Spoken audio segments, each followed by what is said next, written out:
Hola, estamos en el comercio en CADE, yo soy Israel Lozano y en esta oportunidad tenemos una entrevista con Ignacio Briones, exministro de Hacienda de Chile. Estamos en CADE Ejecutivos, esta cobertura especial del comercio y nos encontramos con el señor Ignacio Briones, el ministro de Hacienda de Chile. Le agradecemos por estar ahí con nosotros, señor Briones. Muchas gracias. ¿Cómo está, Israel? Encantado de estar aquí contigo en CADE.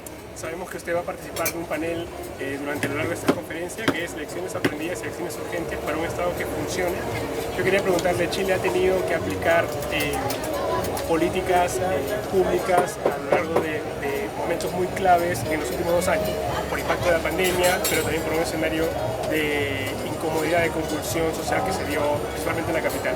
¿Qué tan difícil hace, en su opinión, el implementar políticas públicas en un escenario con todos estos factores, digamos, jugando ahí en contra? Bueno, sin duda que la emergencia de una pandemia es más difícil que en tiempos normales, no cabe duda, porque hay mucha impaciencia, hay una incertidumbre, siempre se enfrentan escenarios que uno no anticipaba, ¿no es cierto? Todo es nuevo, todo es rápido, un ambiente, lo mismo que ocurrió acá en el Perú, donde la ciudadanía, ante la incertidumbre, lo desconocido, es muy ansiosa, muy temperamental, las emociones afloran mucho más que la razón. Y eso hace para cualquier gobierno y en particular para un ministro de Hacienda que tiene que administrar los recursos siempre escasos una labor bien difícil. Pero volviendo a su pregunta respecto al tema del panel que me va a tocar participar, que tiene que ver con el Estado, se relaciona con esto también. Porque un Estado que funciona te permite a ti responder de mejor manera en las emergencias, como la crisis del COVID, pero también y por sobre todas las cosas, de forma permanente, en los tiempos regulares. Tener un Estado que funcione es fundamental para el desarrollo de un país. ¿Dónde están los cimientos de ese Estado, quizá? ¿Qué, digamos, instrumentos políticos fuertes? Vamos a eso, pero antes déjame decir por qué es fundamental. Y a propósito de la experiencia chilena, es fundamental, yo diría al menos por 2 razones. Una que es familiar para los hombres de negocio, para los economistas, gente de números. El Estado cumple un rol regulatorio importantísimo. Y las políticas que impulsa el Estado son valiosas para impulsar la inversión, para impulsar el emprendimiento, en fin, ¿no? Se entiende que las reglas del juego económica que desarrolla el Estado son claves, no son neutrales respecto a la forma que la economía se desenvuelve. Y la segunda es la palanca social, ese es un segundo gran rol del Estado, es poder tener roles redistributivos, particularmente en términos de oportunidades, de prestaciones sociales, en educación, en salud, en pensiones, que la ciudadanía espera y reclama. Y créeme, cuando un Estado no funciona, se acumula frustración, se acumula una sensación de abuso, que es parte de lo que está detrás del malestar que hubo en Chile. No quiero decir que fue solo una expresión en contra de los abusos del Estado. Acá es un cúmulo de cosas y los factores complejos, y la sociedad, por Dios que es compleja, ofrecen siempre multicausa. Pero hay un factor detrás del enojo en Chile que tenía que ver con abuso del sector privado, pero también, y sobre todas las cosas, del sector público. 3 de cada 4 chilenos se sienten abusados por un Estado que no es ciudadano, no es un Estado para la ciudadanía. Y ahora, tomando tu pregunta, creo que la clave para emprender cualquier reforma del Estado, cualquier cambio del Estado, es decir, ¿para qué? ¿Para qué quiero el Estado? Y definir esa, o responder a esa pregunta es fundamental. Yo creo que el Estado tiene que estar al servicio de la ciudadanía en un sentido amplio. Las personas que más lo necesitan, que demandan una cancha pareja de oportunidades por un lado, y también de la economía, de los emprendedores, para hacer la vida fácil, para que se formalicen, para que produzcan, para que los países avancen. Si uno entiende eso, bueno, después busca los mejores instrumentos, que pasan, por supuesto, por tener un sector público, unos funcionarios públicos, que sean elegidos en base al mérito y no en base a la amistad, a las conexiones o a la corrupción, que no cambien cada vez que cambian los gobiernos. Los países que admiramos tienen un staff de primera línea, los principales funcionarios que son de excelencia técnica y que se mantienen en su cargo independiente si el gobierno es de izquierda, de centro o de derecha. A eso deberíamos aspirar. Por supuesto, no son cambios fáciles, son bastante lentos, necesitan acuerdos detrás, pero por supuesto que hay que ir en esa dirección. Dígame, ¿qué tanto influye, por ejemplo, en tener una constitución firme o que en todo caso respalde todo ese tipo de estructura, no solo política, sino también económica y social? ¿Es determinante quizá para poder hablar de estos temas en este momento? Naturalmente que las constituciones son fundamentales, porque en el fondo son las macro reglas. Esto es como si uno hace la imagen con una casa, es la estructura de la casa. Y esa estructura tiene que ser un espacio donde todos quepamos, y dejarle, por supuesto, la definición de los detalles de esa casa, el color de los muros, el tipo de suelo, si vamos a hacer una ampliación, si quizás vamos a botar un muro el día de mañana y hacer una ventana. Eso se hace en el día a día, en el debate legislativo a través de la política pública. Y uno de los riesgos que tenemos en América Latina es confundir los dos planos. Entonces hay intentos constitucionales de poner en la Constitución lo que es propio de un programa de gobierno de la política pública, dejando la pétrea en un instrumento que es mucho más difícil cambiar. Eso es totalmente antidemocrático, a mi juicio, y solo señala malas constituciones. Pero naturalmente este marco, estas reglas del juego, este rayado de cancha, en la cancha donde nos movemos, en la cancha donde se mueve la ley y la política pública, es fundamental que sea clara, que sea estable, que sea de grandes acuerdos, que sea percibida como una casa común y no como la casa de un sector particular que tuvo una victoria instrumental en determinado momento. ¿Cómo ve usted que se generan las condiciones para que la inversión privada, digamos, principalmente, haya sido importante en el desarrollo de Chile? ¿Qué ha tenido que suceder quizá ahí, en su opinión, como gravitante o determinante? Entendería que mucho tiene que ver también con una gestión pública eficiente promotora de inversión. Por supuesto, nuevamente tiene que ver con las reglas. Los emprendedores, los inversionistas pequeños, medianos, grandes, al momento de arriesgar su capital, bueno, miran cuáles son los horizontes. Encuentran un buen proyecto, pero ese buen proyecto no basta. Es condición necesaria, pero no suficiente. Lo que lo hace suficiente es, bueno, cuáles son las reglas del juego que acompañan a este proyecto. ¿Son buenas reglas? ¿Son malas reglas? ¿Son estables o son cambiantes? Hay riesgo, hay discrecionalidad. Y por supuesto en tener marcos regulatorios que sean pro inversión, con protección del medio ambiente, con protección de los trabajadores. Acá no se trata de proteger a los empresarios solamente, ¿no? Trata de lograr un equilibrio sistémico que permita desarrollar inversiones que agregan valor de largo plazo, y eso se basa en un marco regulatorio de buena calidad y sobre todo con mucha estabilidad. Pienso que en Chile esto se ha ido complejizando en el último tiempo, nuestro marco regulatorio se ha ido haciendo crecientemente más complejo. Eso hace que a nivel de las pequeñas empresas la informalidad también aumente, y podemos volver a hablar de eso porque es un tema fundamental acá en el Perú. Y eso acompañado de malas prácticas de mercado de ciertas empresas, de temas de colusión, de problemas de libre competencia, ha ido generando poco a poco un sentimiento antiempresarial en Chile, que yo creo que es tremendamente nocivo, que es fundamental contrarrestar con mejores prácticas, defendiendo siempre el mercado, la economía de mercado, no a empresas particulares, abogando siempre por la libre competencia y sancionando, ojalá con cárcel, a las desviaciones de la buena fe que el mercado exige para su legitimidad cuando ellas ocurren. Creo que en eso nuestros países tienen harto por avanzar. En Chile ha empezado esta discusión por la reforma previsional presentada por el presidente Boric.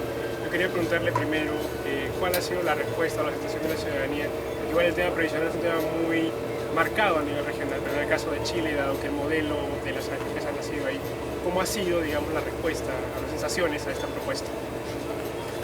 No sabemos demasiado bien. El gobierno acaba de presentar la propuesta, la ingresó ayer al Congreso, el texto definitivo, un texto voluminoso, complejo, amplio. Diría primero que este es un tema que ha sido postergado por demasiado tiempo en Chile. Ha habido 2 intentos de reforma en el pasado y me tocó encabezar uno, fracasé. Mi antecesor de un gobierno distinto también fracasó, este es el tercer intento.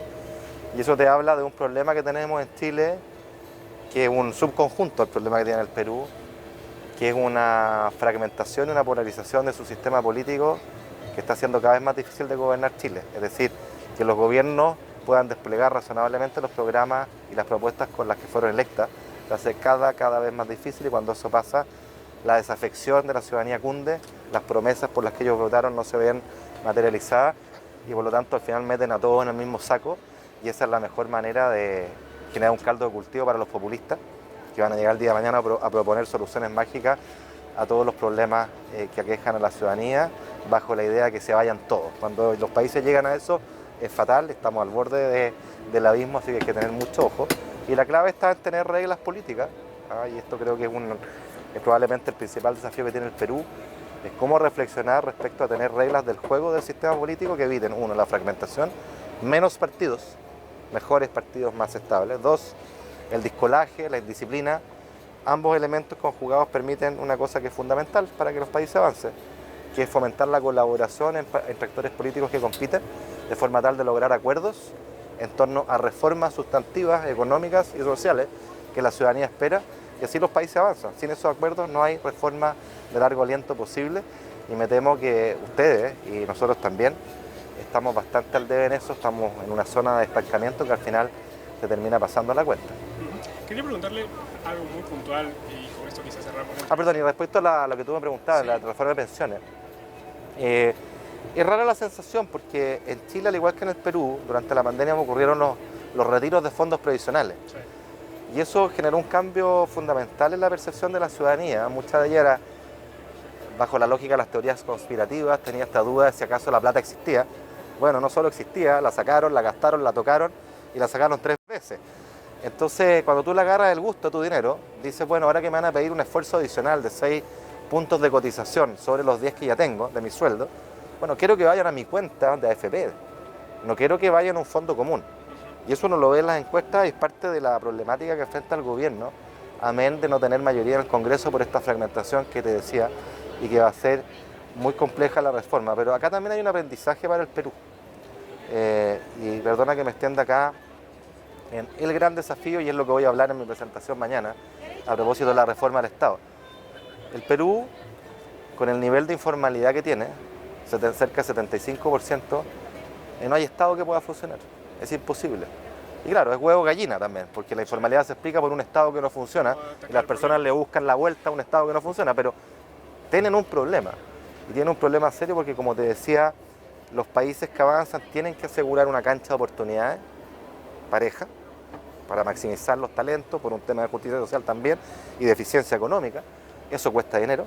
Tienen que asegurar buenas pensiones para la vejez, y eso cuesta dinero. El Estado no produce dinero, no fabrica billetes, la plata del Estado viene siempre de las personas o de las empresas, a través de impuestos o cotizaciones previsionales.